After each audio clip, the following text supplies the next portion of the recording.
جس بھی فرقے سے تمہارا تعلق ہے، جہاں پہ بھی تم رہتے ہو، چاہے تم مسلمان ہو چکے ہو، اسلام لے آئے ہو، لیکن ایمان تمہارے ابھی خون میں پیوست نہیں ہوا، تو سنو، ضروری بمثل، تمہاری ایک مثال بیان ہو رہی ہے، اب کرنا کیا ہے، فَاسْتَمِعُوا لَهُ، بڑے ہی غور سے، بڑی ہی توجہ سے سنو۔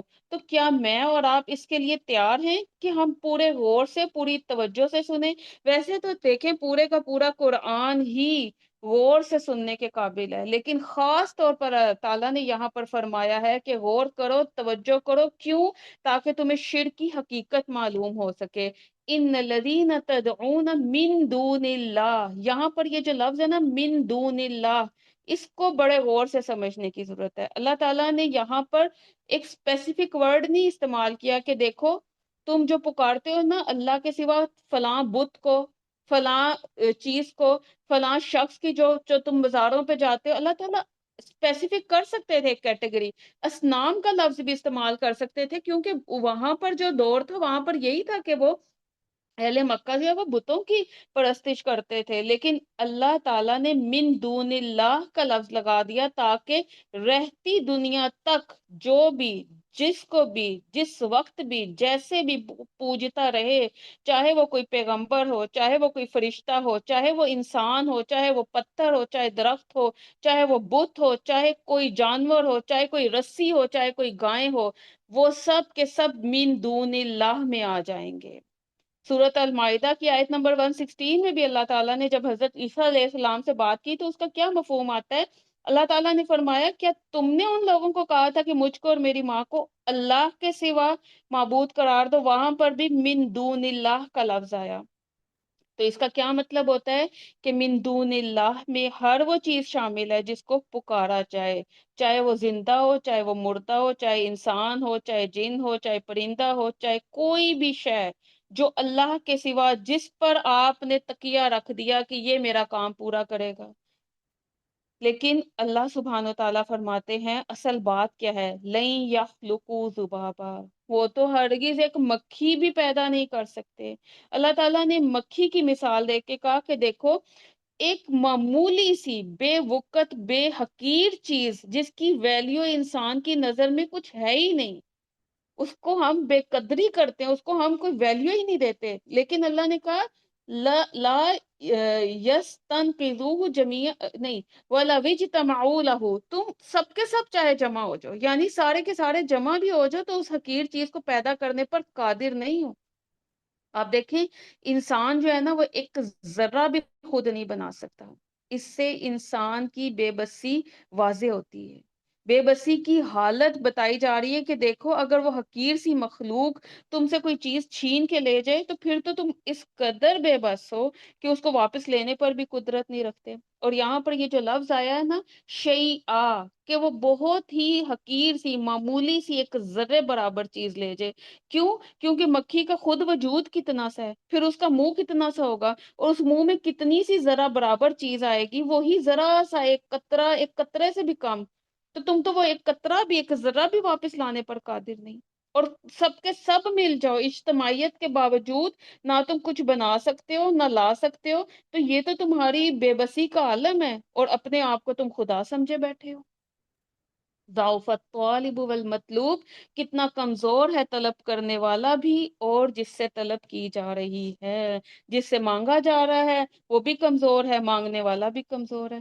اس سے اللہ تعالیٰ نے شرک کی حقیقت کو سامنے رکھا ہے کہ دیکھو، کائنات میں خالق بس ایک ہی ہے، باقی ساری مخلوق ہے، اور مخلوق کا کام کیا ہے کہ وہ خالق کے آگے جھک جائے، وہ عبودیت اختیار کرے، اور خالق کا حق یہ ہے کہ اسی کو پوجا جائے۔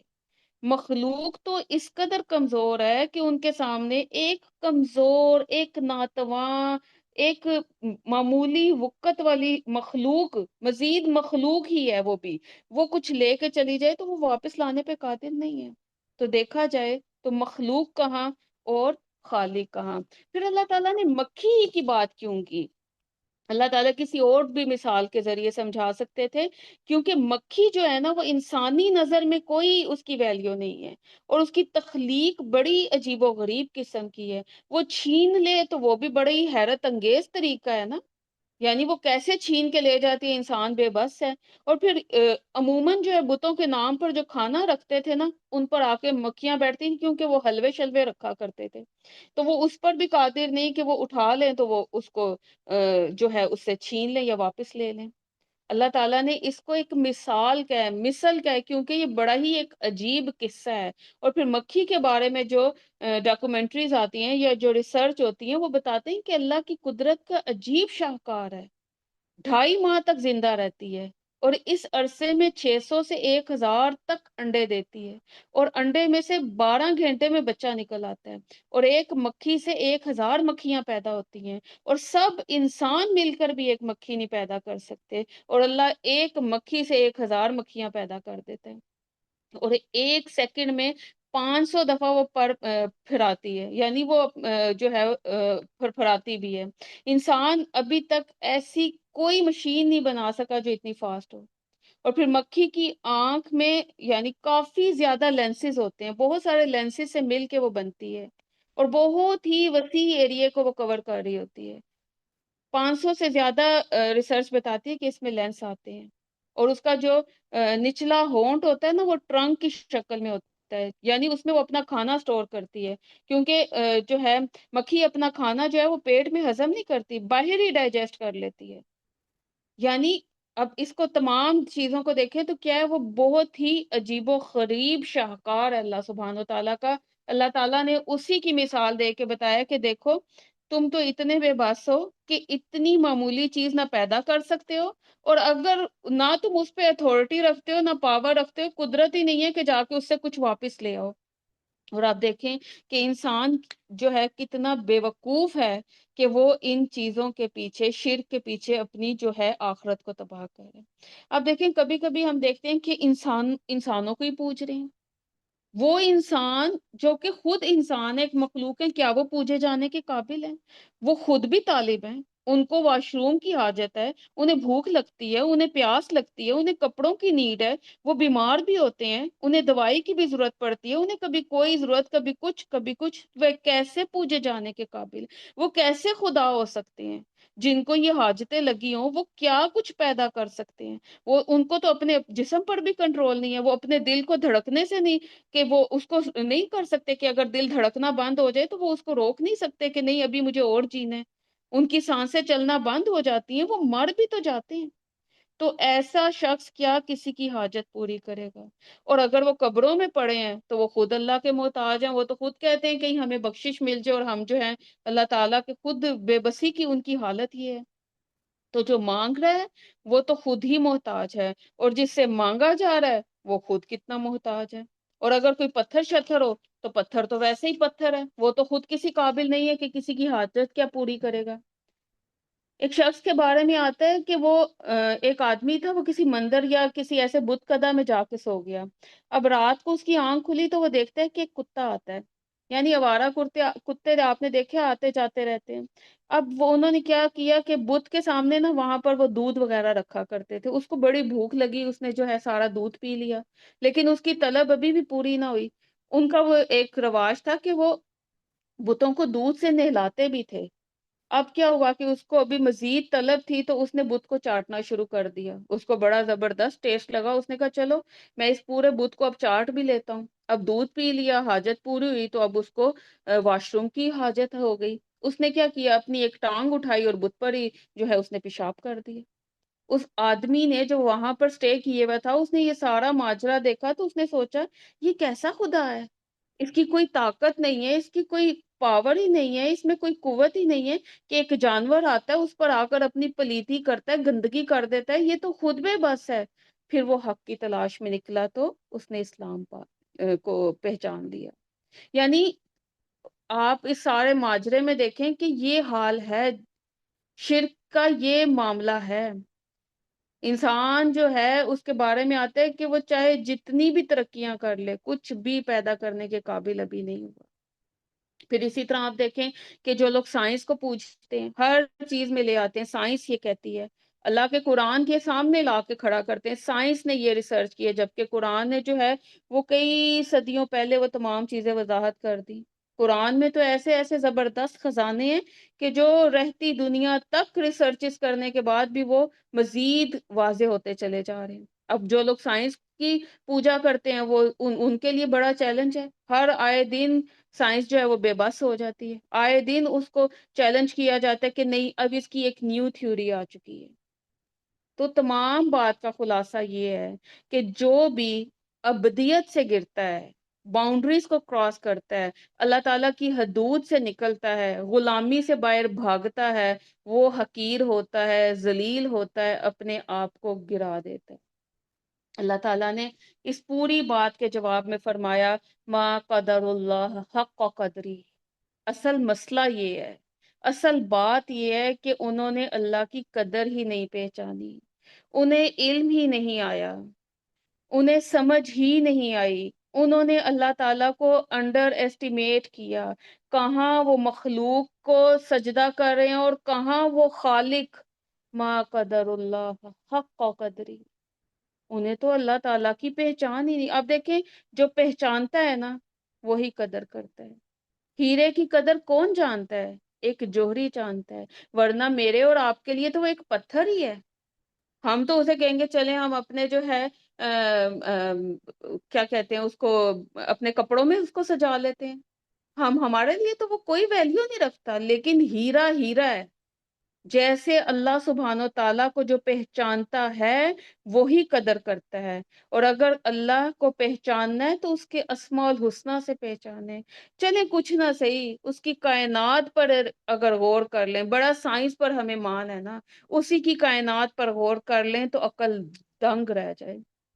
اس کائنات میں اتنی گلیکسیز، اتنی کہکشائیں اور اربوں کھربوں ستارے، انسان تو اس کی انتہا تک کوئی نہیں پہنچ سکا. ہم تو سورج کو ہی دیکھ کے بڑا امپریس ہوتے رہتے ہیں. اس کائنات میں تو سورج سے کئی گنا بڑے ستارے ہیں، کئی سورج ان میں سما جائیں. اس حدیث کو ذرا ذہن میں لے کے آئیں کہ یہ پوری کائنات اللہ کی کرسی کے سامنے ایک صحرا میں پڑے ہوئے چھلے کی مانند ہیں. اور پھر وہ کرسی عرش کے مقابلے میں ایسے ہی ہے، یعنی صحرا کے بیچ میں ایک رنگ، ایک مندری، ایک چلا پڑا ہوا ہے. اور پھر وہ جو عرش کا مالک ہے وہ کتنا عظیم ہوگا. اللہ کی قدر انسان کو جب آئے گی جب وہ اسے پہچانے گا. یہاں پر حال کیا ہے؟ کوئی بت کو پوج رہا ہے، کوئی درخت کو، کوئی جانور کو. چلے ہم کہتے ہیں ہم شرک نہیں کرتے، تو ہم تو اپنے نفس کے ہی پجاری ہیں. ہم تو اسی کے غلام ہیں. ہم تو اسی کو نہیں چھوڑ پاتے. دل نہیں چاہ رہا کتنا کومن ورڈ ہے. بڑے کیا چھوٹے، چھوٹے کیا بڑے، ہر بچے بچے کی زبان پہ یہ لفظ آ چکا ہے. میرا ابھی دل نہیں چاہ رہا. مجھے آپ فورس مت کریں. ابھی میرا نماز پڑھنے کا موڈ نہیں ہے. ابھی میرا یہ جو ہے قرآن کی ترجمہ تفسیر سیکھنے کا موڈ نہیں ہے. اور یہ بچے کیا، بڑے بھی یہی کہتے ہیں. ابھی ہمارے پاس بہت سے ایکسکیوزز ہیں. ابھی ہمارے بچے چھوٹے ہیں، بچے چھوٹے ہیں، بچے بڑے ہو گئے، اب ان کی شادیوں کی عمر ہے، بچے باغی نہ ہو جائیں. بچے کیسے، جب ہم قرآن کو وقت نہیں دیں گے ہم اللہ کو کیسے پہچانیں گے؟ جب اللہ کو پہچانیں گے نہیں تو پھر ہر جگہ سجدہ ریز ہوں گے، ہر جگہ اپنا ماتھا ٹیکتے رہیں گے. اللہ سبحانہ و تعالیٰ کی عظمت کو جو پہچان لیتا ہے نا وہی اصل میں کامیاب ہو جاتا ہے. اللہ نے انسان کو اشرف المخلوقات بنایا ہے. اس کی عظمت اسی میں ہے کہ وہ اپنے رب کے سامنے سجدہ کرے. لیکن اگر وہ گر گیا، اگر وہ جھک گیا، اس نے اپنی حیثیت بھلا دی تو اس نے اپنے رب کو بھی بھلا دیا. ان اللہ لقوی عزیز. بے شک اللہ بہت قوت والا، بہت زبردست ہے. اللہ تو طاقتور ہے، قوت والا ہے، اور پھر اس کے اوپر العزیز بھی ہے، اتھارٹی والا بھی ہے، غلبے والا بھی ہے.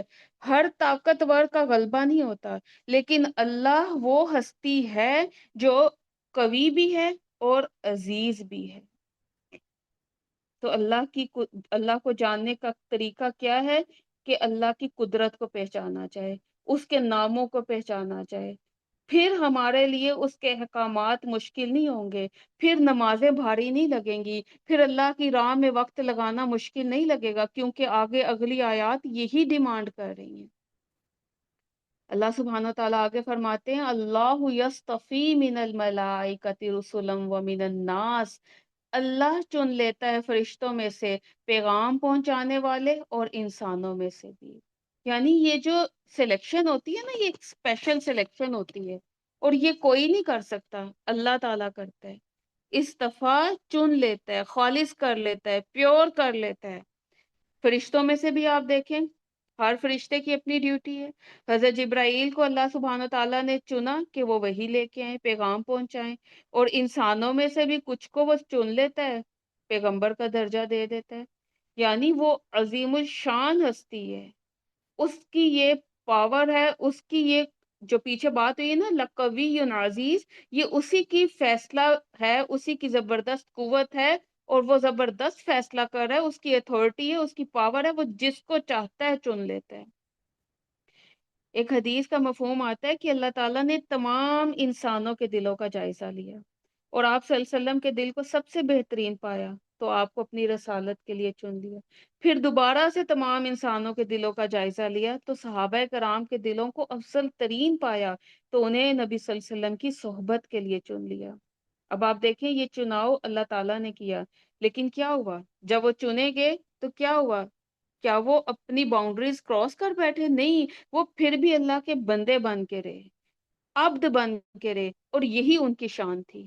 تو جب اللہ سبحانہ و تعالی ہم میں سے کسی کو کسی کام کے لیے چن لیتا ہے نا، تو ہمیں اپنی لمٹس میں رہنا چاہیے، اور یہ چناؤ کا اللہ تعالیٰ سے بار بار سوال کرنا چاہیے، کیونکہ یہ اللہ ہی کے پاس اتھارٹی ہے کہ وہ جس کو چاہے چنے، جس کو چاہے وہ نہ چنے. لیکن اللہ دیکھتا ہے، جس طرح صحابہ کے دلوں کو دیکھا کہ بھئی وہ سب سے زیادہ پیور ہیں، خالص ہیں، تو اگر میرے اور آپ کے دل میں بھی ہدایت کی طلب ہے، اللہ کی طرف بڑھنے کی جستجو ہے، تو انشاءاللہ اللہ کا احسان ہے کہ اس نے ہمیں اس قرآن کے آگے لا بٹھایا.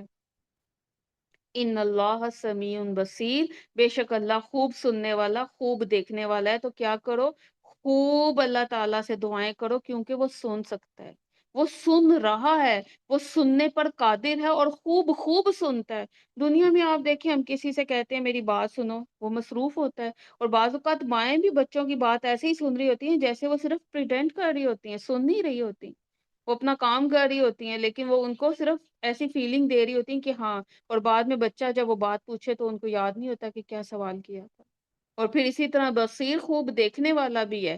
یعنی ہم تو پردے کے پیچھے نہیں دیکھ سکتے، ہم تو اپنے بچوں کو موبائل دے دیتے ہیں اور وہ ہمارے ساتھ کمرے میں بیٹھے ہوتے ہیں، ہم نہیں ان کو دیکھ سکتے کہ وہ موبائل پہ اس اسکرین پہ کیا دیکھ رہے ہیں. لیکن اللہ تعالیٰ سب کچھ دیکھ رہا ہے، تو اس کی قدرت کو جانو، اس کے حق کو پہچانو، اس کو انڈر ایسٹیمیٹ نہ کرو، بلکہ اس کے ناموں کے ذریعے اسے پہچان لو. وہ خوب سننے والا ہے، وہ خوب دیکھنے والا ہے، اس کی یہ اتھارٹی ہے، اس کی یہ قوت ہے کہ وہ جس کو چاہتا ہے چن لیتا ہے. تو تم اس کے ساتھ خوب دعا کا تعلق بناؤ. یعلم ما بین ایدیہم وما خلفہم، وہ جانتا ہے جو کچھ ان کے آگے اور جو کچھ ان کے پیچھے ہے. وہ تمام انسانیت کے حال احوال جانتا ہے. وہ جانتا ہے فرشتوں کو، پیغمبروں کو، انسانوں کو، لوگوں کے حال، ماضی مستقبل، سب سے پاسٹ فیوچر اسے سب پتہ ہے. جو تم پیچھے کام کرتوت کر کے آئے وہ بھی پتہ ہے، اور جو تم آگے کرنے والے وہ بھی پتہ ہے. لیکن اللہ تعالیٰ جو ہے اس کے باوجود تمہیں جو ہے وقت دے رہا ہوتا ہے، مہلت دے رہا ہوتا ہے. تو اس مہلت کا فائدہ اٹھانا چاہیے. جو پیچھے اللہ نے اپنی صفات بتائی نا کہ وہ خوب سننے والا ہے، تو وہ جو اپنی پچھلی ماضی ہے اس کو یاد کر کے اللہ سے دعا مانگنی چاہیے کہ اس کو اللہ سبحانہ و تعالی ہمارے گناہوں کو اریز کر دے. اور آگے فیوچر کے لیے بھی دعا مانگنی چاہیے کہ اللہ ہمیں آگے ہدایت کے راستے پر قائم رکھے. وَإِلَى اللَّهِ تُرْجَعُ الْأُمُورُ، اور اسی کی طرف تمام کام لوٹائے جاتے ہیں. اب دیکھیں یہاں پر جو بات آئی ہے نا، اللہ کی طرف تمام کام لوٹائے جاتے ہیں. اگر ہم اس کو ایک ایسے مثال سے سمجھے نا، دنیا میں ہمیں پتا ہو کہ بھئی فلاں جو میرا کام ہے نا وہ میری ماں کو بھی پتا چل جائے گا. یعنی مثال کے طور پر آپ دیکھیں رزلٹ ہی کی بات لے لیں، تو ہم کیسا اس کو کوشش کرتے ہیں کہ میرا جو ہے سب سے خوبصورت اس پہ سٹارز لگے ہوں، ایکسیلنٹ ملا ہو، کوئی بھی چیز دنیا میں ہم اگر کچھ غلط کریں نا تو ہم ڈرتے رہتے ہیں کہ فلاں کو پتہ نہ چل جائے، فلاں کو یہ بات سمجھ نہ آ جائے، لیکن جب اللہ کی طرف تمام کام لوٹائے جاتے ہیں نا تو کیسے کرنے چاہیے تمام کام جو اللہ کے حضور پیش ہونے ہیں؟ اب یہ مجھے اور آپ کو خود فیصلہ کرنا ہے کہ جب کام اللہ کی طرف جا رہے ہیں تو یہ میرے اعمال جو اللہ کی طرف چڑھ رہے ہیں وہ کیسے اعمال ہیں، کتنی اس میں میری کوششیں ہیں، کتنا میرا اس میں اللہ کی طرف وقت لگ رہا ہے، اور کتنا جو ہے میں وقت کا ضیاع کر رہی ہوں، اور کتنا میں غیبتیں کر رہی ہوں، اور کتنا میں اس کو جو ہے برائی کے کاموں میں لگا رہی ہوں یا ویسٹ کر رہی ہوں۔ یہ مجھے اور آپ کو اپنا محاسبہ خود کرنا ہے۔ اللہ سبحانہ و تعالیٰ یہاں پر ایک بات کو مکمل کر کے آگے دیکھیں، پیچھے جتنی بھی آیات گزری نا اس میں یا ایوہ الناس پوری انسانیت کو خطاب کیا جا رہا ہے، یہاں پر سلیکشن ہو گئی ہے۔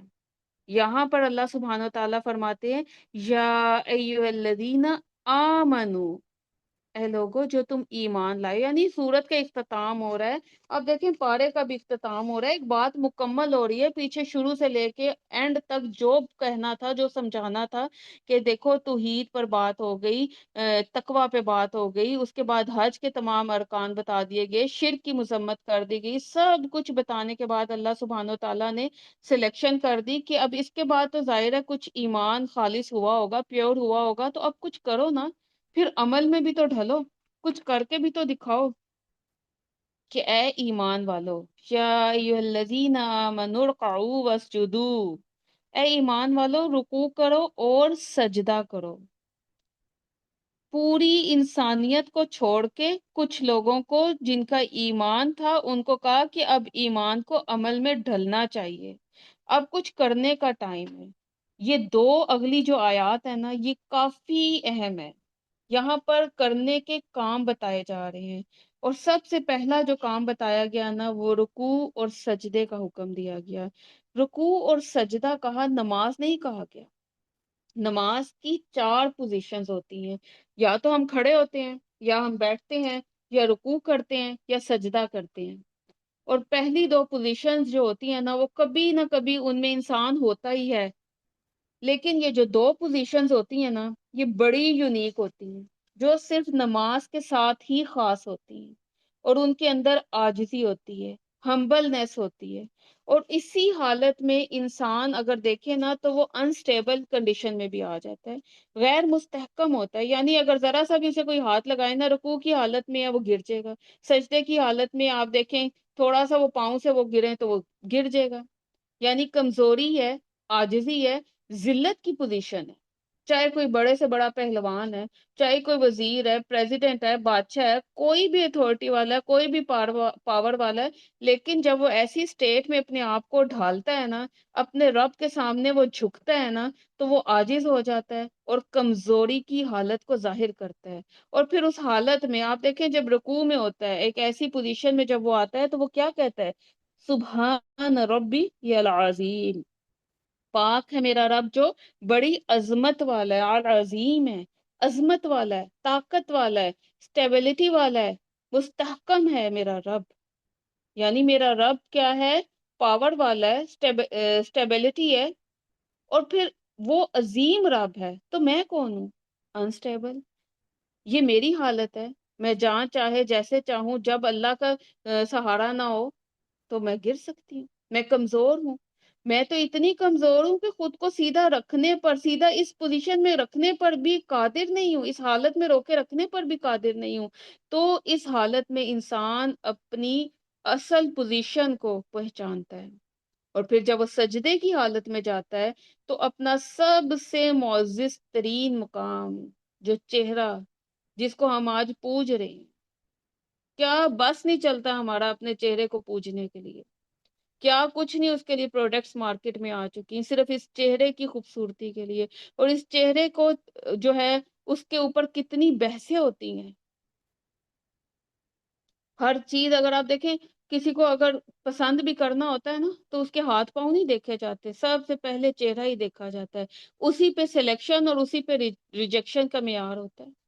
تو اس چہرے کو جس کو ہم سب سے خوبصورت سمجھتے ہیں، اور جس کی خاطر، یا ہمارا یہ جو ناک ہے، اس ناک کو بچانے کے لیے جو ہے عزتیں جو ہے قربان ہو جاتی ہیں، کیا کچھ نہیں ہوتا، اس کو ایسی جگہ پر رکھ دیتے ہیں اس سجدے کی حالت میں جس جگہ لوگ پاؤں رکھتے ہیں، اسی زمین پر، اسی کارپیٹ پر لوگ پاؤں رکھتے ہیں، اور وہاں ہم اپنا ناک اور ماتھا ٹیک دیتے ہیں۔ اب ماتھا جو ہوتا ہے نا، وہی انسان کی عزت کی علامت ہے، اسی کی وجہ سے تو برادری میں قتل ہوتے ہیں، کیا کیا کچھ نہیں ہوتے۔ اسی چہرے کو تو انسان ساری عمر بچاتا رہتا ہے، اسی ناک کی خاطر تو انسان جیتا ہے، اور اسی چہرے کو جو ہمیشہ بلند رکھنا چاہتا ہے، میرا ناک، میری عزت، میرا معیار، لوگ کیا کہیں گے، یہ کٹ نہ جائے برادری میں میری یہ، ایون ہم شادیوں پہ تو چھوڑیں، میتوں پر بھی ہمارے ناک بچ جائیں، لوگوں کی خاطر قرضے لے لے کے اپنے اوپر بوجھ ڈال رہے ہوتے ہیں، تو اس چہرے کو زمین پر رکھ دیا جاتا ہے، اور وہاں رکھنے کے بعد جو سب سے بلند جس کو سمجھا ہوتا ہے نا، وہاں جا کر انسان بولتا ہے سبحان ربی یہ العالی، پاک ہے میرا رب جو بلند ہے، میرا چہرہ بلند نہیں ہے، وہ ذات بلند ہے، میں کیا ہوں، میں نے تو اپنا چہرہ ہی زمین پر رکھ دیا جسے میں بچا بچا کر رکھتی ہوں۔ وہاں اس پوزیشن میں انسان اپنی حیثیت کو پہچانتا ہے، اور پھر اپنے رب کے سامنے عاجز ہوتا ہے۔ اب یہاں میں اور آپ اپنے آپ سے یہ سوال کر سکتے ہیں کہ کیا جب نماز پڑھتے ہیں تو کیا ایسی ہی شعوری نماز ہوتی ہے؟ کیا ایسے ہی رکوع کی حالت میں ہم عاجز ہوتے ہیں؟ کیا ایسے ہی سجدے کی حالت میں ان چیزوں کو ہم محسوس کرتے ہیں؟ جب یہ فقرہ ہم بول رہے ہوتے ہیں، جب یہ تسبیح ہم کر رہے ہوتے ہیں، تو کیا یہ تسبیح ہمارے دل کی گواہی ہوتی ہے؟ کیونکہ ذکر تو وہ ہوتا ہے نا جو دل سے نکلے، جس میں دل بھی حاضر ہو، صرف زبانی لپ سروس تو قبول ہی نہیں ہے۔ تو سبحان ربی العظیم اور سبحان ربی العالی، ان دونوں کو سامنے رکھتے ہوئے انسان اپنے آپ کو پہچان لیتا ہے، اور اپنے رب کی حیثیت کو بھی، اس کے سٹیٹس کو بھی، اس کی پاور، اس کی اتھارٹی کو بھی پہچانتا ہے۔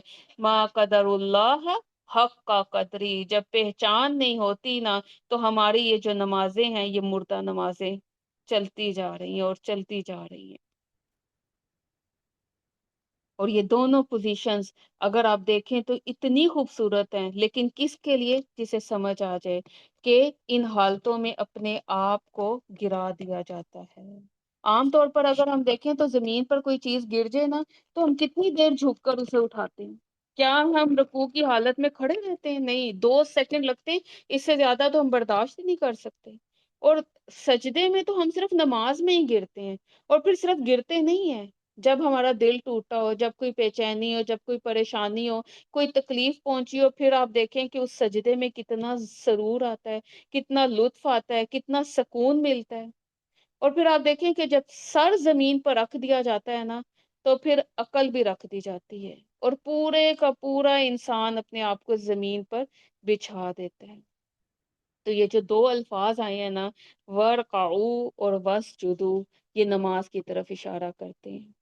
پھر آگے فرمایا وَاعْبُدُوا رَبَّكُمْ، عبادت کرو اپنے رب کی۔ ایمان کا تقاضا یہ ہے، رکوع کرو، سجدہ کرو، اور پھر اپنے رب کی عبادت کرو۔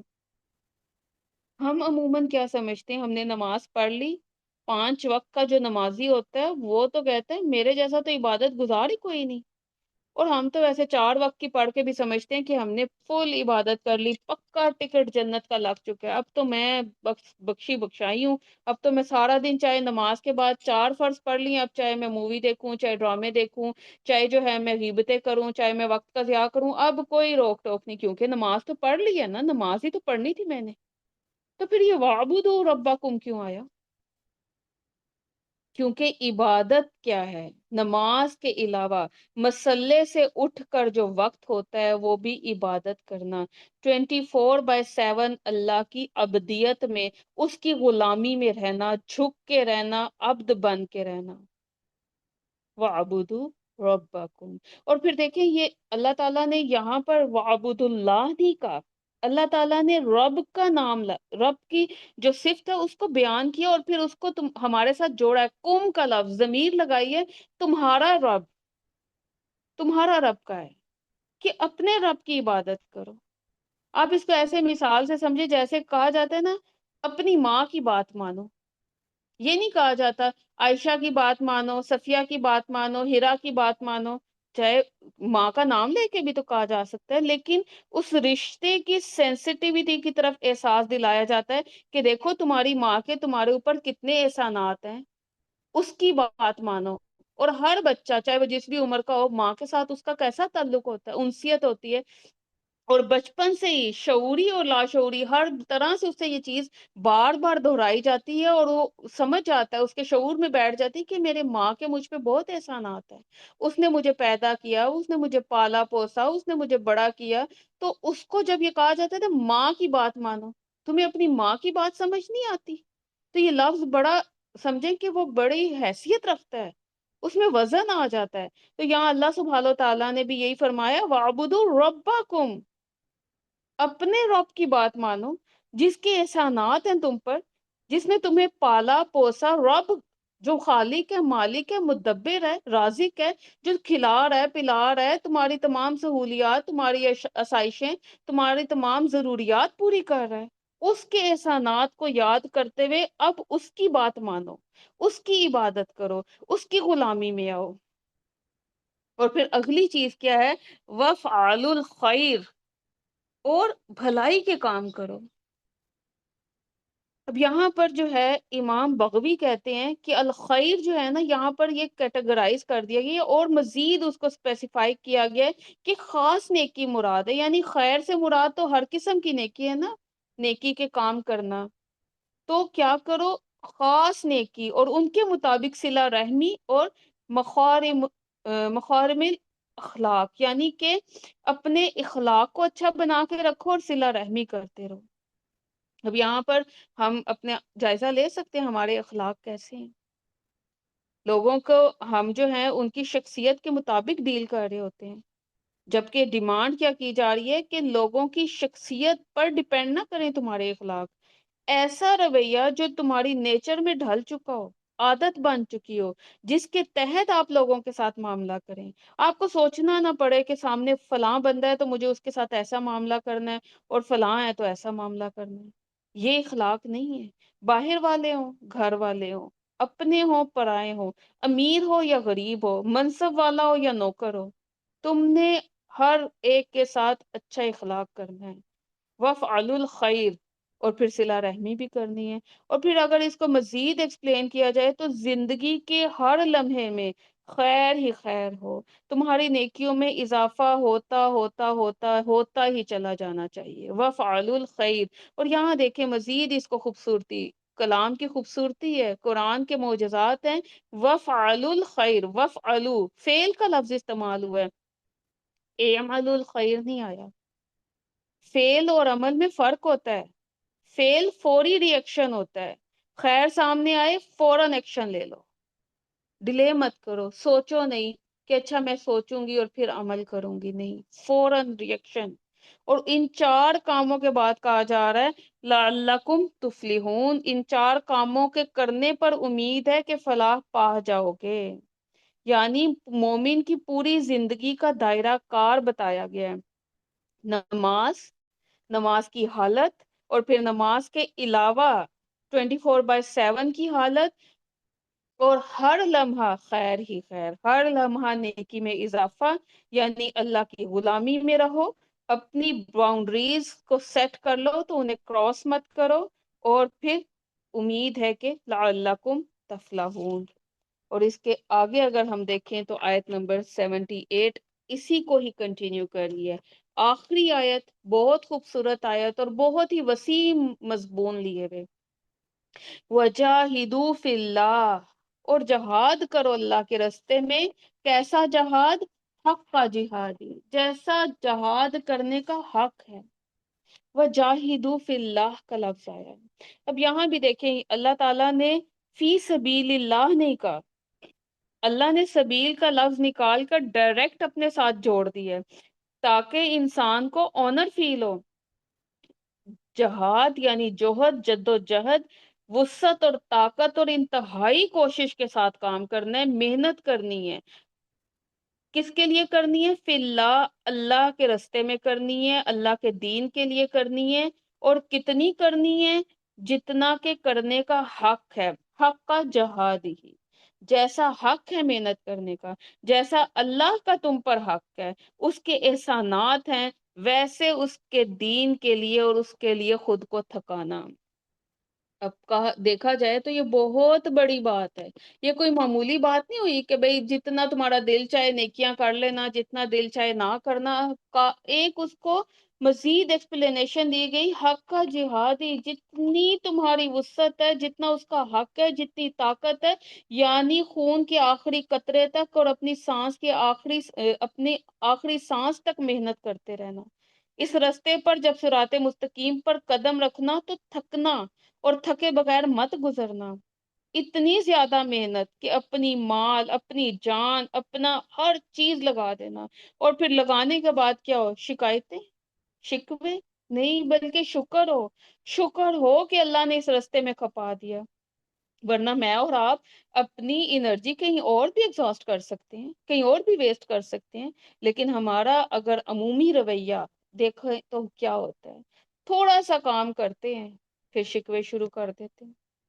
میں تو پڑھتی ہی رہتی ہوں، میں تو لکھتی ہی رہتی ہوں، میں تو پوری رات نہیں سوئی، میں تو تہجد بھی پڑھی، میں تو سحری بھی بنائی پورے گھر والوں کے لیے، یہ سب سوئے ہوئے تھے اور میں نے جو ہے اتنا کام کیا، میں تو گرمی میں فلاں جگہ درس سننے گئی یا دینے گئی۔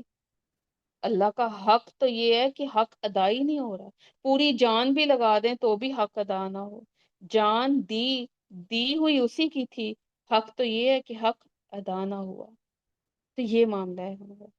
اور آج ہم اپنے جہادوں کو دیکھ لیں، آج تلواریں لے کر ہم خواتین میدان جنگ میں تو نہیں نکل سکتی، تو کیا ہم معاشرے کی فرسودہ رسومات کے خلاف بھی جہاد نہیں کر سکتی؟ جب ہر برائی پر ہم کمفرٹیبل ہو جاتے ہیں نا، تو یاد رکھیں ایمان نکل جاتا ہے۔ جب ہم دیکھتے ہیں کہ معاشرے میں بے حیائی عام ہو رہی ہے، سلیو لیس پہنے دیکھ کے شادی بیاہ کی فرسودہ رسومات، ادھر ناچ گانا، ہندوانہ رسمیں، ایسے ڈرامے، ایسے موویز، ایسے لٹریچر، یہ سب دیکھتے رہتے ہیں اور اس پر پھر کمفرٹیبل فیل کرتے ہیں۔ ماں باپ بچوں کے ساتھ بیٹھ کے یہ سب کچھ دیکھتے ہیں اور کہتے ہیں اب یہ معاشرہ ہی ایسا ہے، اب یہ کچھ ہو نہیں سکتا، اب وقت کا تقاضا ہے، بچے بڑے ہو گئے ہیں، اب ہم ان کو کتنا، ورنہ ہمارے منہ پر ایک ہی جملہ باغی ہو جائیں گے۔ تو جب یہ سب چیزیں بیٹھ کے دیکھنے کے بعد انسان کمفرٹیبل ہونا، نہ وہ زبان سے، نہ وہ ہاتھ سے، اور نہ ہی دل میں برا محسوس کرے، تو یقین کرے اپنے ایمان کی فکر ہونی چاہیے، کیونکہ پیچھے آیت میں شروع کہاں سے ہوئی تھی؟ یا ایھا الذین آمنو، اگر ایمان ہے نا، کا دعویٰ کرتے ہو نا، تو پھر کچھ عمل کر کے دکھانے ہوں گے، پھر کیا کرنا ہوگا؟ حق کا جہاد ہی کا حق ادا کرنا ہوگا۔ کچھ تو جتنی تمہاری وسعت ہے، جتنی تمہاری حیثیت ہے، اگر بول سکتے ہو، کچھ پاور رکھتے ہو، گھر میں بڑے بڑے عہدے پہ ہو، مثال کے طور پر بعض اوقات آپ دیکھیں اسٹیٹس آپ کو خود پتا چل جاتا ہے، بعض اوقات آپ کے بڑے جو ہوتے ہیں وہ اتھارٹی رکھتے ہیں اور بعض اوقات وہ اپنے بچوں پہ ڈیپینڈنٹ ہو رہے ہوتے ہیں، تو سمجھ آ جاتی ہے کہ جہاں آپ بول سکتے ہیں وہاں بھی اگر آپ نے خاموشی رکھی تو پھر جہاد کا حق نہیں ادا ہوا، پھر بلکہ مذاق اڑایا جا رہا ہے۔ اور آگے دیکھیں، ہوا جتباکم، اس نے چن لیا ہے تمہیں، وما جعل علیکم فی الدین من حرج، اور نہیں اس نے بنائی تم پر دین کے معاملے میں کوئی تنگی۔ اب یہاں یہ جو لفظ ہے نا، ہوا جتباکم، اس نے چن لیا، یہ اس چیز کو اگر آپ سمجھیں کہ چنے جانا یعنی چوز ہو جانا کتنا آنریبل ہے۔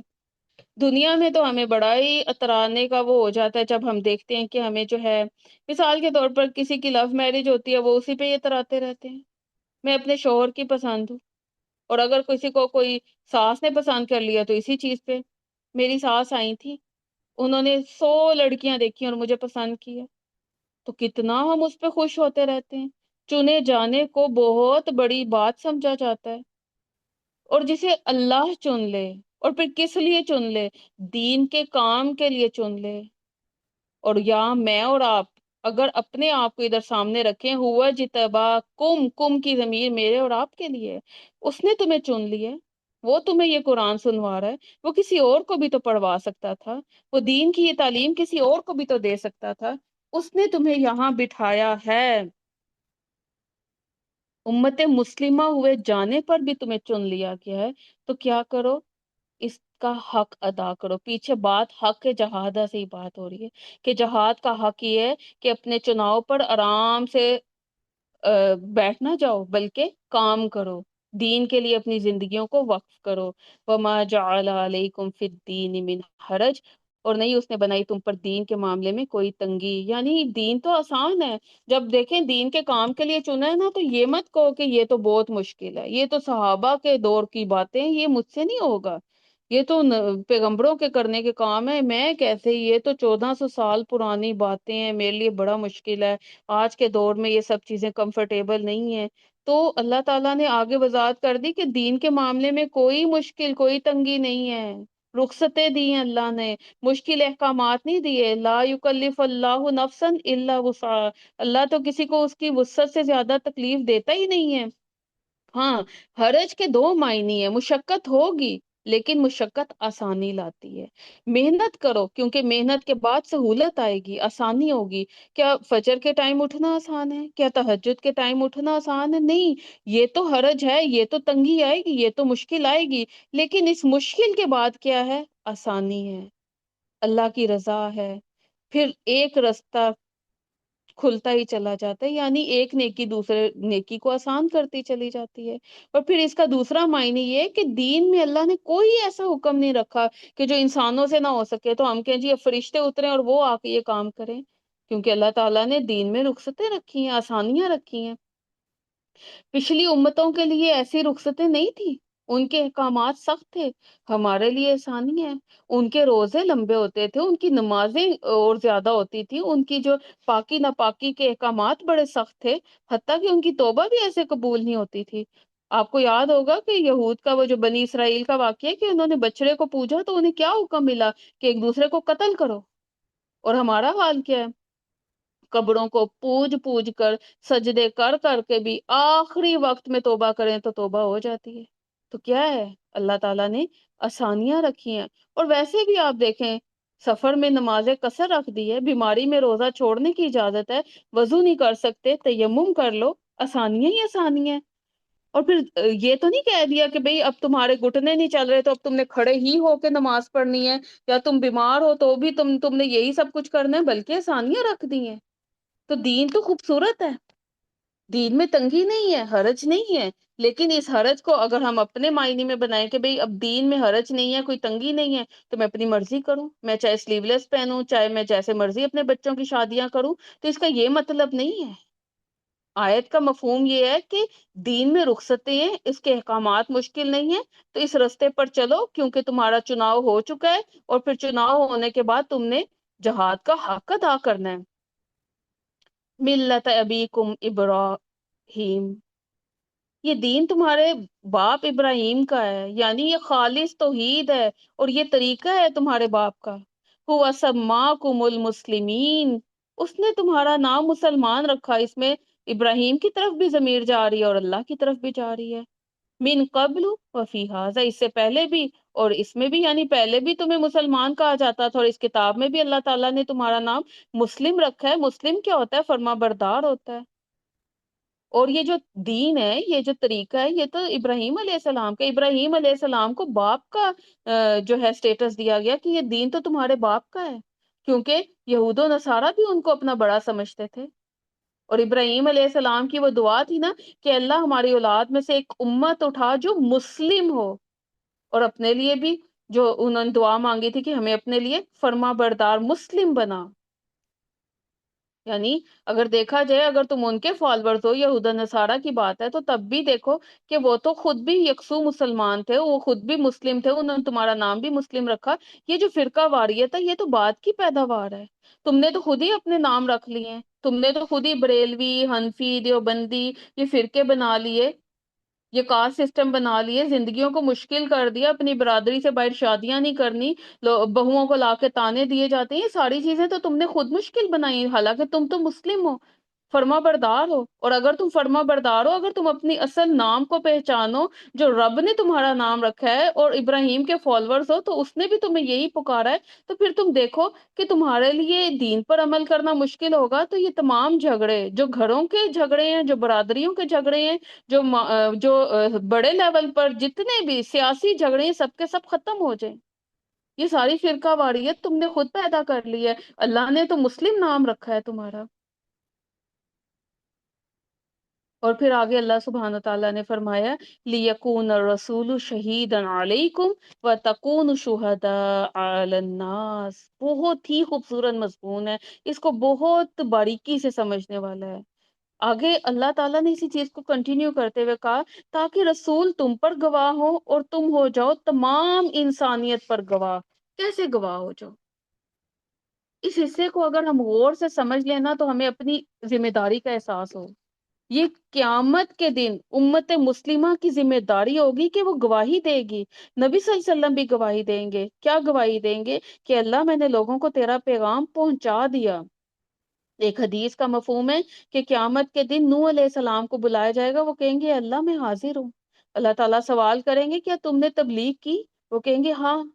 ان کی امت کو بلایا جائے گا، ان سے پوچھا جائے گا کہ کیا انہوں نے پیغام پہنچایا؟ وہ جھوٹ بولیں گے، کہیں گے نہیں، ہمارے پاس تو عذاب سے ڈرانے والا کوئی آیا ہی نہیں۔ تو اللہ نوح علیہ السلام سے فرمائیں گے کیا تمہارے پاس کوئی گواہ ہے؟ وہ کہیں گے ہاں، سیدنا محمد صلی اللہ علیہ وآلہ وسلم اور ان کی امت۔ پھر وہ گواہی دیں گے، نبی صلی اللہ علیہ وسلم بھی گواہی دیں گے، اور یہ امت بھی گواہی دے گی۔ اب میں نے اور آپ نے وہاں پر جا کر گواہیاں دینی ہیں۔ اور اب سوچیں جن لوگوں نے قرآن ہی نہیں پڑھا، جنہوں نے اس کو دیکھا ہی نہیں، اس کے مفہوم کو نہیں سمجھا، اس کا علم ہی نہیں آیا، ان کو وہ کیا گواہی دیں گے؟ وہ تو خود وہاں بلینک چہرے لے کے کھڑے ہوں گے، فلیٹ ہوں گے، انہیں معلوم ہی نہیں ہوگا کہ ہمیں کوئی رسپانسبلٹی دے کے بھیجا گیا تھا۔ تو اس ذمہ داری کو وہ کیسے اٹھائیں گے اس دن؟ اور پھر یہ جو ایک علیکم کا لفظ آیا نا کہ لیکون الرسول شہیدن علیکم، تم پر گواہ ہوں گے، تم پر حاضر ہوں گے، تم پر جو ہے وہ گواہی دیں گے، تو اس کا ایک معنی خلاف کے بھی آتا ہے کہ آپ صلی اللہ علیہ وآلہ وسلم کو امت کے خلاف بھی گواہی دینی پڑے گی، لوگوں کے خلاف بھی گواہی دینی پڑے گی کہ ہاں میں نے پیغام پہنچا دیا، اب لوگوں نے مانا یا نہیں مانا یہ ان کا فعل ہے، یہ ان کا عمل ہے۔ اور پھر جن لوگوں نے ذمہ داری کو پہچانا ہی نہیں ایز اے امہ، انہوں نے اس کو پورا کیا ہی نہیں، تو گواہی تو ان کے خلاف ہی جائے گی نا۔ ایک مسلمان ہونے کی ذمہ داری، امت مسلمہ ہونے کی ذمہ داری کیا ہے کہ ہم اپنی حیثیت کو پہچانیں اور اللہ کے دین کے لیے اپنی زندگیوں کو وقف کریں، وَاجْتَبَاكُمْ، اپنے چناؤ کو آنریبل سمجھیں اور حق ادا کریں جہاد کا، یہ پیغام آگے پہنچائیں، کیونکہ یہ ایک ٹائٹل نہیں ہے، یہ ایک منصب ہے، یہ ایک عہدہ ہے، پھر رسپانسبلٹیز بڑھ جاتی ہیں۔ ہم تو امت مسلمہ کے ٹائٹل سے اپنے آپ کو بس آنریبل محسوس کرتے رہتے ہیں، خوش ہوتے رہتے ہیں اور خوش فہمیوں میں مبتلا رہتے ہیں۔ ہم تو بخشے بخشائے ہیں، نبی صلی اللہ علیہ وسلم کی امت ہیں، ہم تو جو ہے جنت کے حقدار ہیں۔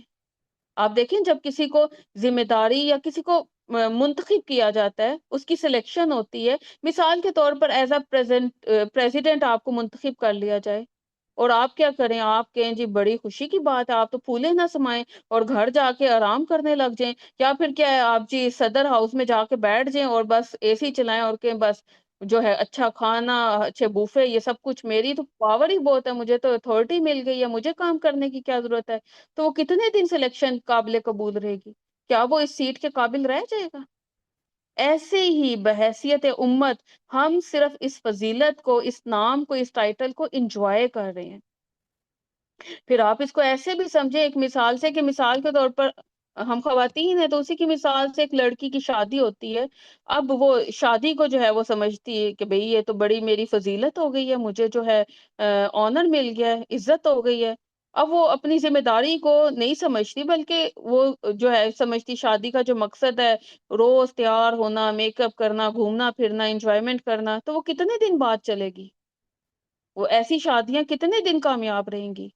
یا پھر ایسے سمجھیں کہ آپ ماں بن جائیں، اور اسی پر خوش ہوتی رہیں کہ ٹھیک ہے جی، میں تو جی ماں بن گئی ہوں، اور میں تو اب تو میرے لیے بس نوکر چاکر ہونے چاہیے، اور اپنی ذمہ داری نہ سمجھے.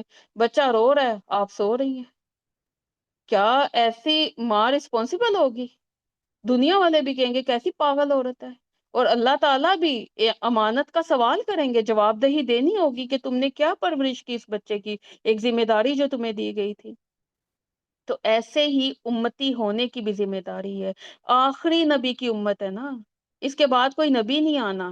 پہلے جو امتیں تھیں، پہلے پچھلی امتوں کو یہ کام نہیں ملا تھا، کیونکہ ان کے بعد آخری نبی آنا باقی تھا.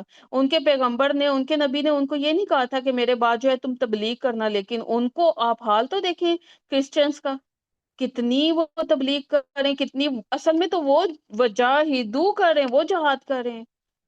اس ٹائم پہ سب سے زیادہ جو ہے کرسچینٹی عروج پہ ہے. لیکن ہمیں تو باقاعدہ پکار کے کہا گیا سورۃ البقرہ میں، ہمیں ہماری یہ ذمہ داری یاد دلائی گئی کہ تم نے کیا کرنا ہے، یہ کام کرنا ہے، آگے امر بالمعروف نہی عن المنکر کرنا ہے، اور یہ کام آگے جہاد کا حق ادا کرنا ہے. اور بارہا دفعہ قرآن مجید میں کہا گیا، اور یہاں واضح الفاظ میں آخری آیت میں کہا گیا وَجَاهِدُوا فِي اللَّهِ حَقَّ جِهَادِهِ هُوَ اجْتَبَاكُمْ، تمہیں چنا ہے تو تم یہ کام کرو. پھر آگے فرمایا فَأَقِيمُوا الصَّلَاةَ وَآتُوا الزَّكَاةَ، اور پھر نماز قائم کرو اور زکوٰۃ ادا کرو. کیونکہ یہ دو کیز ہیں اس رسپانسبلٹیز کو پورا کرنے میں، کیونکہ ان کے ذریعے تمہارا رب کے ساتھ کنیکشن بلڈ ہوتا رہے گا. یہ تمہاری پریکٹیکل جو ہے مثال تم پیش کرو گے تو تمہارا اللہ تعالیٰ سے ایک تعلق بن جائے گا. عمل سے تم اس تعلق کو مضبوط کرو گے. اور پھر وَاعْتَصِمُوا بِاللَّهِ، اللہ تعالیٰ سے مضبوط اس کو تھام کے رکھو. پیچھے ہم پڑھ چکے ہیں وَاعْتَصِمُوا بِحَبْلِ اللَّهِ، اللہ کی رسی کو تھام کے رکھو. یہاں بھی حب کا لفظ جو ہے وہ اللہ تعالیٰ نے نکال دیا اور ڈائریکٹ کنیکٹ کر دیا آنر دینے کے لیے کہ اللہ کے ساتھ چمٹ جاؤ، اسے مضبوطی سے جو ہے پکڑ کے رکھو. کیوں؟ پیچھے بات ہو رہی ہے حق کا جہادی کی. جب انسان کوشش کرے گا نا تو یقیناً مخالفتیں آئیں گی، لوگوں کی رکاوٹیں آئیں گی، تانے سننے پڑیں گے، گھر والے ہی باتیں سنانے شروع کریں گے، یہ کیا پاگل ہو گئے ہو، کس رستے پہ چل گئے ہو، دن رات ایک ہی کام. اپنے گھر والوں کی بھی باتیں سننی پڑیں گی، باہر والوں کی بھی مخالفتیں آئیں گی. تو کیا کرو وَاعْتَصِمُوا بِاللَّهِ، اللہ کو تھام کے رکھو. کیوں؟ هُوَ مَوْلَاكُمْ، وہ تمہارا مولا، اس سے چمٹ جاؤ، اس کو تھام لو، تمہیں لوگوں کی باتوں کی پرواہ نہیں ہوگی. فَنِعْمَ الْمَوْلَى فَنِعْمَ النَّصِيرُ، کتنا اچھا مولا ہے اور کتنا اچھا مددگار ہے. یعنی جب تم اس رستے پر چلو گے، قربانیاں دینی پڑیں گی تو تمہیں خود محسوس ہوگا. کئی رشتے کٹیں گے تو یاد رکھنا کہ تمہارا دوست بھی اللہ ہے، تمہارا مددگار بھی اللہ ہے. اب آپ دیکھیں آیت شروع ہوئی تھی، یا اس آج کے سبق کو اگر ہم دیکھیں تو شروع ہوا تھا شرک کی مذمت سے، پھر توحید کا پیغام، اور آخر میں کہا اٹھو اور جہاد کرو. ایمان سے بات شروع ہوئی اور عمل پہ مکمل ہو گئی. یعنی ایمان کا تقاضا یہ ہے کہ عمل کر کے دکھاؤ. اور اگر پوری صورت میں دیکھیں تو بات شروع ہوئی تھی تقوی سے. جب تقوی آئے گا، تقوی کیسے آئے گا تمہارے اندر؟ جو ہے اللہ سا ڈر، اللہ کی محبت آئے گی کیسے؟ جب تم اللہ کو پہچانو گے. اور اللہ کو نہ پہچاننے کی وجہ سے تم قدر نہیں کر پاؤ گے. اس لیے اللہ کو پہچانو. جب اللہ کی پہچان آئے گی تو تم پر ایک ذمہ داری آئے گی جہاد کا حق ادا کرنے کی. تو تم جب جہاد کرنے نکلو گے تو تم اپنے مولا کو محسوس کر پاؤ گے.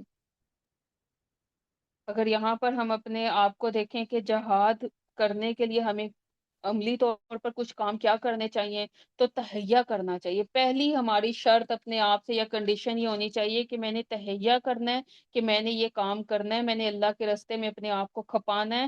تو بند دروازے کھلنا شروع ہو جائیں گے. کسی کی ملامت، کسی کی تنقید، کسی کی ناراضگی، اس کی پرواہ ختم ہو جائے گی. پھر آپ کو کوئی چیز بری نہیں لگے گی، کوئی پریشانی نہیں رکھے گی. کسی قسم کی ہرس، کسی قسم کی ہوس، لالچ، صلے کی توفیق، یہ سب چیزیں دل سے نکال دیں. تب مقصد پر فوکسڈ رہیں گے. اور یہ کام جو ہم کرنا چاہ رہے ہیں یہ قربانیوں کے بغیر نہیں ہوگا. قربانیاں دینی ہوں گی، اللہ کے دین کی خدمت کے لیے اپنے آپ کو کھپانا ہوگا۔ اور اگر دنیا سے محبت ہوگی نا تو پھر انسان دنیا ہی کی خواہش میں لگا رہے گا، اور دنیا پانے سے اگر کام چلتا ہوتا نا تو انسان کو یہ بار بار تاکید نہ کی جاتی کہ اپنی آخرت کی تیاری کرو۔ دنیا کی کچھ خواہشات کو آخرت کے لیے کل پر چھوڑنا ہوگا۔ اور یہاں پر ہم دیکھ سکتے ہیں کہ اللہ کی قدر کی بات آئی ہے۔ جو اللہ کی قدر پہچانے گا نا وہی حق ادا کرے گا، اور جتنی قدر زیادہ ہوگی نا اتنی اپنی کوشش کم نظر آئے گی۔ یعنی آپ کو اللہ کی پہچان جتنی ہوتی جائے گی اتنا آپ تھکیں گے، اور آپ کو لگے گا پتہ نہیں یہ بھی کام ہے، یہ بھی قبول ہوا کہ نہیں، اتنا اللہ سے آپ کا جو ہے کنیکشن بنتا چلا جائے گا۔ اور یہاں ہم اپنے آپ سے کچھ سوال کریں آخر میں صورت کے، تو ہم یہ دیکھ سکتے ہیں کہ کچھ سوالات اپنے سامنے رکھ کے اپنا محاسبہ، سیلف انالیسس کر سکتے ہیں کہ میں اور آپ کن کاموں میں تھک رہے ہیں۔ کیا میں اللہ کے دیے ہوئے کام کا حق ادا کرنے کی کوشش کر رہی ہوں، اور میری کوششیں ہیں کس کے لیے؟ کیا میں نے قرآن کو پڑھنے کا حق، اس کو سیکھنے کا حق، اس کو آگے پہنچانے کا حق ادا کر دیا؟ اور میں اگر یہ نہیں کر پائی تو میں اور آپ اپنے لیے ایک سوال لکھ کے رکھ لیں کہ کب ہم یہ کام کریں گے۔ یہیں پر صورت کا اختتام ہوتا ہے۔ الحمدللہ اللہ ہی کی توفیق سے یہ کام مکمل ہوا، اور ہمارے لیے بہت سے سوالات اور بہت سے میسج چھوڑ گئے۔ بات شروع ہوئی تھی تمام انسانیت کو پکارتے ہوئے کہ اے لوگو اللہ کا تقوی اختیار کرو، کیونکہ وہ زلزلہ، وہ قیامت کی گھڑی بہت بڑی چیز ہے۔ اور بات مکمل ہوئی ہے اس بات پر کہ ڈرو نہیں، اگر تم اللہ سے کنیکٹڈ ہو چکے ہو، اس چناؤ کو پہچان چکے ہو، اللہ کے راستے پر چل پڑے ہو، اس کے جہاد کرنے لگے ہو، تو پریشان ہونے کی ضرورت نہیں ہے۔ وہ مولاکم، وہ تمہارا مولا ہے، اور جسے مولا مل جائے، جسے دوست مل جائے، تو وہ کتنا زبردست دوست ہوگا اور کتنا زبردست مددگار ہوگا۔ اللہ سبحانہ و تعالیٰ سے دعا ہے کہ اللہ تعالیٰ ہمیں چن لے اور ہم سے یہ کام بھرپور طریقے سے قبول کر لے۔ آمین۔ جزاک اللہ خیرن کثیرہ۔ ہم آج جو ہے ایک مختصر سی دعا کریں گے، کیونکہ الحمدللہ ایک تکمیل کا موقع بھی ہے۔ ہم نے ایک خوبصورت ایک سیشن سٹارٹ کیا اور اللہ کی توفیق سے اس کو مکمل کیا، تو یہ بھی ایک تکمیل ہے، اور قرآن کے پڑھنے کے بعد جو دعائیں کی جاتی ہیں وہ بھی قبول ہوتی ہیں۔ اور خاص طور پر آج تو دعا ہی کا دن ہے، 9 ذوالحج، اتنا خوبصورت دن جس میں دعاؤں کے لیے جو ہے کثرت کرنی چاہیے، اور عرفہ کے دن کی دعا جو کہ قبولیت کی سند لگتی ہے۔ تو ہم اسی امید کے ساتھ اور اسی یقین اور اسی یکسوئی کے ساتھ اپنے رب سے دعا کریں گے، اللہ تعالی ہماری تمام دعائیں قبول فرمائے۔ اعوذ باللہ من الشیطان الرجیم، بسم اللہ الرحمن الرحیم، سبحان اللہ و بحمدہ سبحان اللہ العظیم، سبحان اللہ و بحمدہ سبحان اللہ العظیم، سبحان اللہ و بحمدہ سبحان اللہ العظیم۔ اللهم صل على محمد وعلى آل محمد كما صليت على إبراهيم وعلى آل إبراهيم إنك حميد مجيد۔ اللهم بارك على محمد وعلى آل محمد كما باركت على إبراهيم وعلى آل إبراهيم إنك حميد مجيد۔ اللهم ارزقني يتفكر وتدبر لما يتلوه لساني من كتابك، والفهم له والمعرفة بمعاني، والنظر في عجائب، والعمل بذلك ما بقيت، إنك على كل شيء قدير۔ اللهم لا مانع لما أعطيت ولا معطي لما منعت ولا ينفع ذا الجد منك الجد۔ یا اللہ، جو آپ دیں اسے کوئی روکنے والا نہیں، اور جو نہ دیں اسے کوئی دے نہیں سکتا، اور آپ کے مقابلے میں کسی شان والے کی شان کوئی فائدہ نہ دے گی۔ اس یقین کے ساتھ ہم آپ کے آگے ہی ہاتھ اٹھاتے ہیں کہ یا رب العالمین ہمیں دنیا اور آخرت کی بھلائیاں نصیب فرما دے۔ اللہم اعز الاسلام والمسلمین، یا اللہ اسلام اور مسلمانوں کو عزت عطا فرما دے۔ یا اللہ، لا الہ الا اللہ وحدہ لا شریک لہ لہ الملک و لہ الحمد وہو علی کل شیء قدیر۔ یا رب، آپ ہر چیز پر قادر ہیں، آپ ہر چیز پر، ہماری دعاؤں پر، ہمارے معاملات پر، ہماری زندگیوں پر، ہماری ہر شے پر آپ قادر ہیں۔ آپ کے لیے کوئی چیز ناممکن نہیں۔ اللہ ہماری تمام دلی خواہشات کو، تمام جائز حاجات کو قبول فرما لیجیے۔ اللہم احسن عاقبتنا فی الامور کلها واجرنا من خزی الدنیا وعذاب الآخرہ۔ یا اللہ، ہر معاملے میں ہمارا انجام بخیر کرنا، ہمیں دنیا کی رسوائی اور آخرت کے عذاب سے بچا لینا۔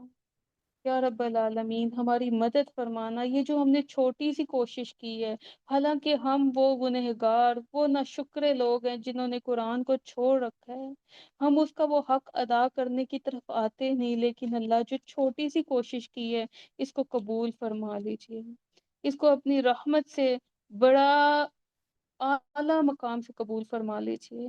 اس وقت کو، اس کوشش کو ہمارے لیے حجت بنا لیجیے، اس قرآن کو ہمارے رستے میں ہمارا مددگار بنا دیجیے، اسی کے ذریعے ہم پر رحم فرما دیجیے، اس قرآن کے ذریعے ہماری تمام کوششوں کو قبول فرما لیجیے، ہماری زندگیوں میں بھی قرآن کو ڈھال دیجیے، اور ہماری قبروں میں بھی قرآن کو ہمارا ساتھی بنا دیجیے۔ کہ اللہ، آپ ہمارے مولا ہیں، ہم نے ابھی جانا آپ غنی ہیں، آپ ہمارے مولا ہیں، اور اتنے زبردست، اتنے پیارے مولا ہیں۔ آپ تو غنی ہیں اور ہم فقیر ہیں، ہم آپ کے دھر کے محتاج ہیں، ہم عبد ہیں، ہم غلام ہیں۔ ہم نے اپنے اسٹیٹس کو پہچانا، ہم نے اپنی حیثیت کو پہچانا، اور اس حیثیت کو پہچانتے ہوئے ہم آپ سے آپ کی رحمانیت کی، آپ کی محبت کی درخواست کرتے ہیں کہ آپ ہمیں معاف کر دیجیے، آپ ہم پر رحم فرما دیجیے، آپ ہماری نیتوں کو اپنے لیے خالص کر لیجیے۔ اللہ ہمارے تمام اعمال کو قبول کر لیجیے۔ اللہ اللہ ہمارے عمل کو اپنی رضا دینے کے لیے قبول کر لیجیے۔ اللہ اس عمل کو جنت الفردوس دینے کے لیے حجت بنا دیجیے۔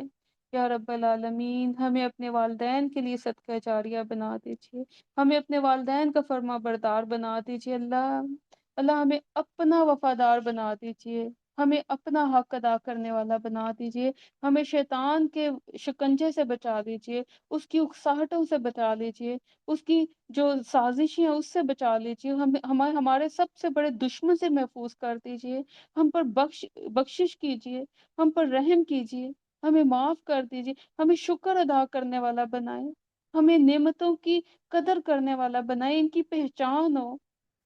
یا رب العالمین، ہماری مدد فرمائیں کہ ہم اس راستے پر استقامت کے ساتھ چلتے رہیں۔ ربنا آتنا فی الدنیا حسنہ وفی الآخرۃ حسنہ وقنا عذاب النار۔ اے رب، ہمیں دنیا کی بھلائیاں عطا فرمائے، آخرت کی بھلائیاں عطا فرمائے، ہمیں آگ کے عذاب سے بچا لیجیے۔ یا رب العالمین، ہمیں دنیا اور آخرت کی نعمتوں سے مالا مال کر دیجیے۔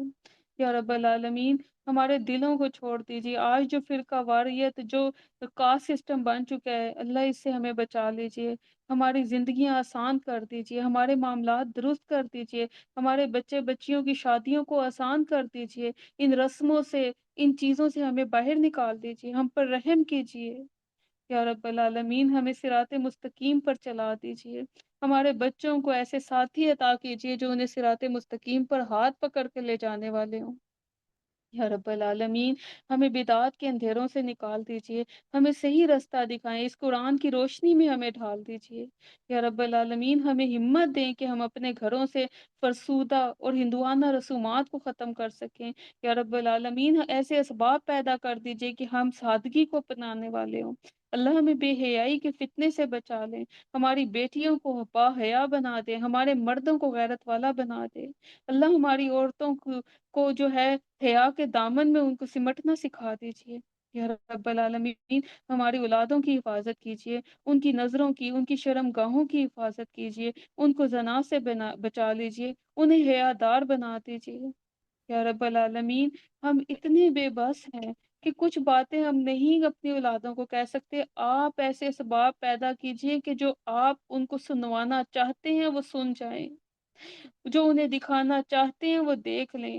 یا رب العالمین ہماری کمی کوتاہیوں کو دور کر دیں۔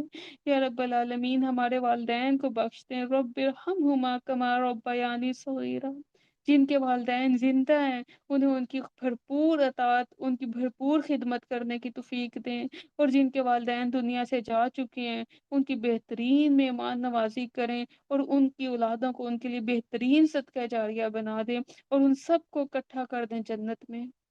یا رب العالمین ہمیں معاف کر دیجئے، تمام اہل ایمان کو معاف کر دیجئے، تمام مسلمانوں کی مغفرت فرما دیجئے۔ یا رب العالمین ہمارے دلوں کو اپنی اطاعت پر موڑ دیجئے، ہمارے نفس کو تقوی عطا کیجئے۔ یا رب العالمین اگر ہمیں آپ نے معاف نہ کیا تو ہم کہاں جائیں گے، کس کا در کھٹکھٹائیں گے؟ لا الہ الا اللہ وحدہ لا شریک لہ، کوئی ہے ہی نہیں، آپ ہی تو ہیں، آپ کا کوئی شریک ہے ہی نہیں۔ لہ الملک و لہ الحمد، تمام بادشاہی، تمام تعریف، تمام کبریائی سب کی سب آپ کی ہے، تمام اتھارٹی، تمام پاور آپ کے پاس ہے۔ وہو علی کل شیء قدیر، آپ ہر چیز پر قادر ہیں۔ اللہ ہماری دعاؤں پر کن فرما دیجیے۔ یا رب العالمین ہمارے دلوں کو اپنی رضا کے کاموں کے لیے تیار کر دیجئے۔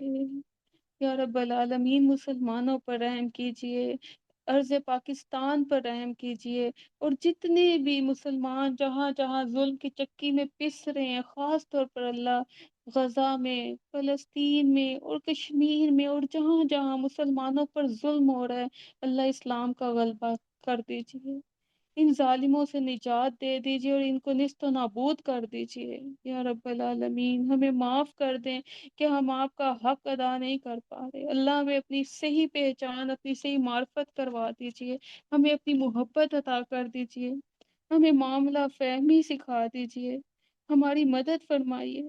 یا رب العالمین ہمیں خاندانوں کو جوڑنے والا بنا دیجئے، بہترین کردار بنا دیجئے ہمارے، ہمیں حکمت سکھا دیجئے کہ ہم ہر معاملے میں حکمت کرنے والے ہوں۔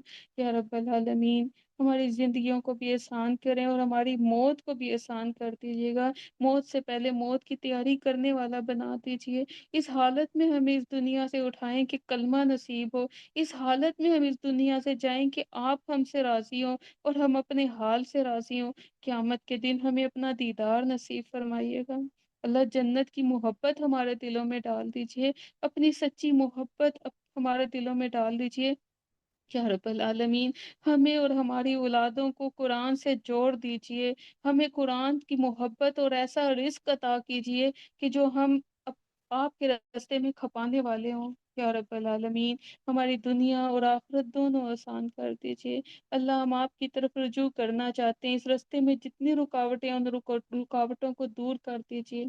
ہمارا آپ کی طرف لوٹنا ہے، جیسے کہ تمام کام وَإِلَى اللَّهِ تُرْجَعُ الْأُمُورُ، جیسے کام لوٹائے جاتے ہیں، ہم نے بھی آپ کی طرف آنا ہے، ہم نے بھی آپ کے رستے پر آنا ہی آنا ہے۔ اللہ ہمارا لوٹنا بہت خوشگوار کر دیجئے گا، ہماری موت کو آسان کیجئے گا، ہمیں قبر کے عذاب سے بچا لینا، ہماری قبریں روشن کر دینا، ہماری قبروں کو جنت کا باغ بنا دینا۔ یا رب العالمین حشر کے دن ہمیں امن کے ساتھ اٹھانا، اور حشر کے میدان میں ہمیں اپنے عرش کا سایہ نصیب کرنا، ہم پر اپنا نور تمام کر دینا۔ یا رب العالمین ہم بے بس ہیں، ہم مجبور ہیں، ہم دنیا کی مصیبتوں میں بھی الجھے ہوئے ہیں اور آخرت کی بھی پریشانی سے ہم ایسے بے نیاز ہوئے بیٹھے ہیں۔ اللہ ہم سب پر رحم فرما دے۔ یا رب العالمین ہماری کوششوں کو قبول کر دے، ہم بڑے کمزور ہیں، ہماری تنہائیوں کی حفاظت فرما لے، ہمارے اگلے پچھلے گناہ معاف کر دیں، ہماری جو ہے جتنی بھی کوششیں ہیں ان کو اپنے راستے میں قبول کر لے۔ یا رب العالمین قرآن کی محبت ہمارے دلوں میں بارش کے قطروں کی طرح ڈال دیجیے۔ یا رب العالمین ہمیں معاف کر دیں۔ اللہ اس دن جو ہے دعائیں قبول ہونے کا دن ہے، اللہ ہم تجھ سے اپنے زوج کی محبت مانگتے ہیں، اپنے زوج اور اپنے آنے والی نسلیں جو ہمارے بچوں کے زوج ہیں ان کی بھی خیر مانگتے ہیں۔ اللہ ہمارے گھروں کو امن والے گھر بنا دے، ایسے زوج ہماری اولادوں کو نصیب فرمائے کہ جو ہماری نسلوں کی بہترین تربیت کرنے والے ہوں، تا قیامت آنے والی نسلوں میں علماء، شہداء، اور قرآن کے حفاظ پیدا کرنا، دین کے دائی پیدا کرنا۔ اللہ ہمارے بچوں کو ضائع ہونے سے بچا لینا یا رب العالمین۔ تو ہمیں اپنی اولادوں کی بہترین تربیت کرنے والا بنا دے، ہمیں حکمت دے دے اللہ، ہماری آنکھوں کی ٹھنڈک بنا دے، انہیں ہمارے گھروں میں سکون دے دے، ہمارے گھروں میں خوشیاں اور امن دے دے۔ یہ لڑائی جھگڑے، یہ فساد، یہ دین کے راستے میں بھی جو رکاوٹیں، ان سے بھی دور کر دے اللہ۔ تیرے ہاتھ میں سب کے دل بدلنا، ان دلوں کو بدل دے، ان تمام دلوں کو ایک ہی پچ پر لے، اور وہ ہے قرآن، تیرے دین کا راستہ۔ یا اللہ ہم اپنے گھر میں اپنے شوہر کا، اپنے بچوں کا دل مانگتے ہیں کہ وہ تیرے سے لگ جائے، سچی 5 وقت کی صحیح نماز قائم کرنے والے بن جائیں، سکون ہو ہمارے گھروں میں، انہی گھروں سے دین کے دائی ہوں، ہمارے گھر میں دین کا کام ہو یا اللہ۔ ایسی کوئی ہمیں کوشش کرنے کی توفیق عطا فرما دے یا رب العالمین۔ تیرا احسان ہوگا، ہم تیرے مشکور ہوں گے، تو ہمارا محسن ہے اللہ۔ ہمارے ہم گنہگار ہیں، ہم ناچیز ہیں، ہمارے پاس مانگنے کو بھی صحیح الفاظ نہیں، ہمیں تو کچھ سمجھ ہی نہیں آتی، چند باتوں کے بعد ہمارے پاس الفاظ ختم ہو جاتے ہیں، جبکہ تیری بات تمام سمندر سے آئی بنے، تمام جو درخت ہیں وہ قلم بن جائے، تب بھی تیرا کلام ختم نہ ہو اللہ۔ ہمارے پاس تو ہم تیری پہچان ہی کم ہے، ہم تو کچھ کہنے کے قابل ہی نہیں ہیں اللہ۔ تو ہمیں اپنی صحیح پہچان کروا دے اللہ، ہمیں اپنا صحیح شکر گزار بنا دے اللہم اجعلنا صبورا و شکورا۔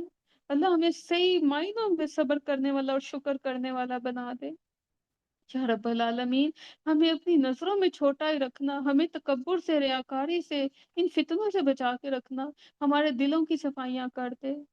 لا الہ الا اللہ وحدہ لا شریک لہ، لہ الملک و لہ الحمد وہو علی کل شیء قدیر۔ لا الہ الا انت سبحانک انی کنت من الظالمین۔ اللہم انک عفو کریم تحب العفو فاعف عنا۔ اللهم إنك عفو كريم تحب العفو فاعف عنا۔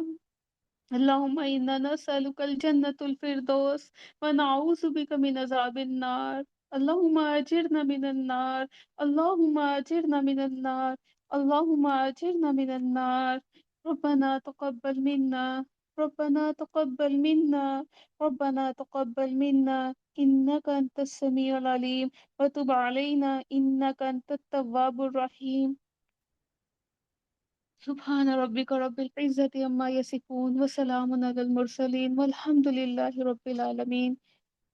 سبحانك اللهم وبحمدك نشهد أن لا إله إلا أنت نستغفرك ونتوب إليك۔ السلام علیکم ورحمۃ اللہ وبرکاتہ۔